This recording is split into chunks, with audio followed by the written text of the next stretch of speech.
Rick's Recaps welcome you to another film, The Help. In Mississippi, Abilene Clark shares her story with a writer.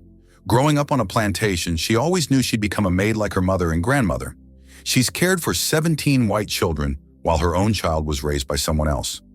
Now she works for an elite family, raising socialite Elizabeth's neglected daughter, May, for 95 cents an hour. After graduating college, Skeeter Phelan returns home and applies to a major New York publishing house, but is told to gain experience first. She takes a local newspaper job answering cleaning questions in the housewife column for $8 a week. Meanwhile, Abilene shares about her best friend, Minnie Jackson, a maid for the Holbrooks. Hilly, president of the city's junior league, leads the women's socialite group and recently moved her sick mother, Mrs. Walters, into her home, firing her maid to hire Minnie, the best cook in town who makes pies Hilly loves. After Abilene lost her son 4 years ago, Minnie helped her cope. Today, Hilly hosts the Bridge Club, allowing Minnie and Abilene to gossip in the kitchen. Minnie shares Hilly's latest offense, marking the toilet paper to ensure Minnie isn't using their bathroom, prompting Minnie to bring her own paper. Skeeter attends the gathering, receiving a warm welcome from old friends, but the mood turns awkward when she mentions her new job. Known as odd for not marrying, she adds to the tension by asking Elizabeth for permission to speak with Abilene to help answer cleaning questions. Elizabeth admits her own maid quit, a small scandal among their circle. The phone rings and Abilene answers. It's Celia Foote, shunned by the socialites for marrying Hilly's ex, Johnny. When Elizabeth refuses the call, Celia asks Abilene if she knows any maids looking for work, but Abilene can't help. After mocking Celia, the women shift the topic to bathrooms. Hilly refuses to use Elizabeth's guest bathroom, as the maid uses it, and insists Elizabeth should build a separate one. Believing African Americans carry different diseases, Hilly has drafted the Home Health Sanitation Initiative, requiring separate bathrooms for the help. As the meeting ends, Skeeter asks Abilene for help with the letters, and she agrees. Skeeter apologizes for the bathroom talk and mentions her old maid, Constantine. Abilene, who was friends with her, is shocked to hear Skeeter say Constantine quit, as it isn't true. Before Skeeter can ask more, Elizabeth interrupts, handing her Hilly's initiative for the League newsletter. Skeeter later returns home to question her mother, Charlotte, about Constantine, but Charlotte avoids answering and expresses frustration over Skeeter's job, worried she'll never marry at this rate. During dinner, Skeeter asks about Constantine again. Her father lies, so she presses for the truth, learning Constantine was fired after years of service. An argument erupts, and when Charlotte denies that Constantine essentially raised her, Skeeter leaves, recalling how Constantine comforted her as a teen. This inspires Skeeter to write a book revealing the real stories of maids to show their side of life. The next day, Skeeter visits Abilene for help with the column letters, while a construction worker plans the extra bathroom. Once they're alone, Skeeter asks Abilene to share her stories for the book, but Abilene refuses. Their talk is cut short when Elizabeth arrives, arguing with her husband over the bathroom. He storms out angrily, and when May starts crying, Abilene goes to comfort her. Elizabeth then tells Skeeter she can no longer speak to Abilene about the letters. That night, a tornado hits town. Minnie, afraid to use the outdoor bathroom, sneaks into the main house to use the family's toilet. However, Hilly catches her and fires her. Days later, Abilene's outdoor bathroom is completed, forcing her to use it. Despite this, she shares a sweet moment when May calls her her real mom.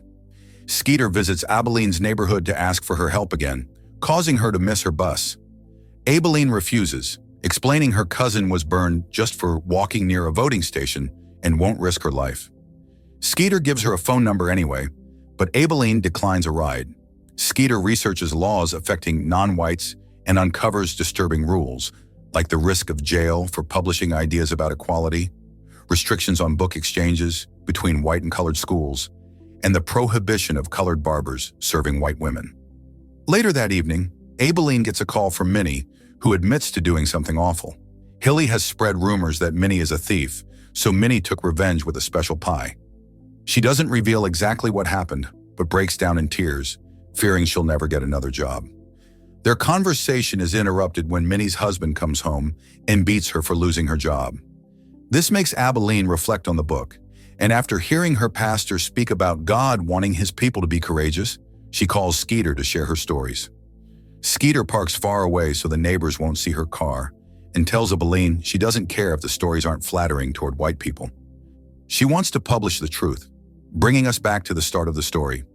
Hilly's new maid asks for a $75 loan to send her kids to college, offering to work for free to pay it back, but Hilly refuses, claiming she's doing her a favor because God doesn't give charity to those who are well. A few days later, Minnie's husband forces their daughter to quit school and become a maid to help with the bills. Minnie spends several days without a job, but Abilene comes up with an idea. Celia, who couldn't have heard Hilly's lies.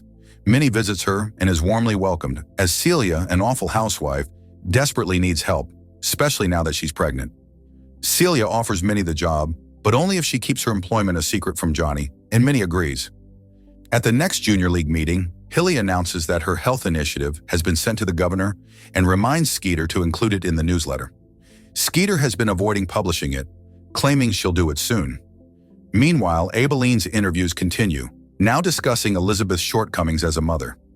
Minnie walks in on them, scolding them for the idea, but after a few seconds, she changes her mind. Soon, she's sharing all sorts of stories with Skeeter and promises to try convincing other maids to help as well. The following Saturday, Hilly introduces Skeeter to Stuart, and they go on a double date. Unfortunately, Stuart acts poorly, making Skeeter angry, and she leaves the restaurant before even ordering. Meanwhile, Minnie becomes friends with Celia, who treats her with respect and even invites her to join for lunch. Later, Skeeter hears from the editor. Her stories are good, but she needs at least a dozen maids to share their experiences if she wants to get published. Abilene and Minnie have asked everyone they know, but they're too afraid to join them. Minnie suggests using some of her own stories and claiming they're from other maids since they're already making up names. Skeeter hesitates, thinking it wouldn't be authentic, but to convince her to continue, Abilene finally opens up about her son. While carrying heavy wood, he fell and was hit by a truck. The foreman tossed his body onto the back of the truck, took him to the colored hospital, honked the horn, and left. The hospital could do nothing, so Abilene brought him home to die on the couch at just 24. The book is Abilene's way of finding closure. The next day, Stuart apologizes to Skeeter for his behavior, explaining he had been upset over a recent breakup, and Hilly had pressured him into the date, which is why he was drunk. Skeeter speaks her mind, and although he's not used to it, he appreciates her honesty and respects her. Skeeter agrees to go on another date, which goes well. Stuart finds her smart and admits to reading her newspaper columns. They start seeing each other for real. When Skeeter works on the newsletter, she decides to have some fun and tweaks her article. Once published, Hilly's coat drive is mistakenly labeled as a toilet drive, and Skeeter wakes up to find her garden filled with old toilets. Meager Evers' fight for equality is a major topic on TV, but Charlotte forbids anyone in her house from watching his speech. Later that night, Abilene and other black people are told to leave the bus due to a commotion in the streets. Evers has been murdered in front of his children. Abilene stays at Minnie's for the night, and while they're now even more fearful about their book, they agree to be more cautious and keep working on it. The next day, Minnie finds Celia bleeding in the bathroom after a miscarriage. She helps her to bed and cares for her as Celia opens up about her fears. Celia reveals that Johnny married her because she was pregnant, but she lost that baby a month later and has lost 3 more since without telling Johnny. She's afraid he'll leave her, but Minnie reassures her that he'll get over it. Celia buries the baby in the garden under a plant, just like she did with the others. Meanwhile, Hilly's maid is arrested in front of the other maids. She had found a ring while cleaning under the couch, and when she tried to sell it at a pawn shop, the clerk grew suspicious and called the police. When Skeeter visits Abilene, she is surprised to find dozens of maids willing to share their stories, as the arrest that morning had been the last straw. They tell heartbreaking tales of mistreatment, with the saddest part being how the children they raised grew up to be just as cruel as their parents. The next day, the socialites host a new bridge club party, and Celia tries to join, even bringing a pie with her. However, all the women hide and ignore her, causing Celia to leave in tears. When she returns home, Minnie scolds her for trying to befriend such awful people and explains that they dislike Celia because she married Johnny. Celia misunderstands, thinking they believe Johnny cheated on Hilly, when in reality their relationship began after Johnny and Hilly's was over. She decides to set the record straight during the benefit event. Minnie doesn't think she should go, but Celia distracts her by tending to Minnie's wound, knowing it was caused by her husband. Celia suggests Minnie should hit her husband with a skillet and leave, but Minnie worries about her children. A few days later, Kennedy is assassinated, and Abilene grows increasingly fearful of being found out. To ease her mind, Minnie reveals the awful things she did to get back at Hilly. She baked pies for her using her own excrement. Mrs. Walters later saw her daughter eat 2 pieces and couldn't help but laugh at the sight. This leads Hilly to send her mother to a nursing home. Abilene and Skeeter don't think including the story is a good idea because it could reveal Minnie's identity, but Minnie disagrees. She believes Hilly would never want anyone to know she ate excrement. At the charity event that night, Johnny and Celia arrive, making the socialites uncomfortable while giving away the bidding prizes. Minnie's chocolate pie ends up going to Hilly, who didn't write her name down. A drunk Celia approaches Hilly, trying to explain that Johnny didn't cheat on her, but accidentally tears off the sleeve of Hilly's dress. As she begins to cause a scene, Johnny takes his wife away.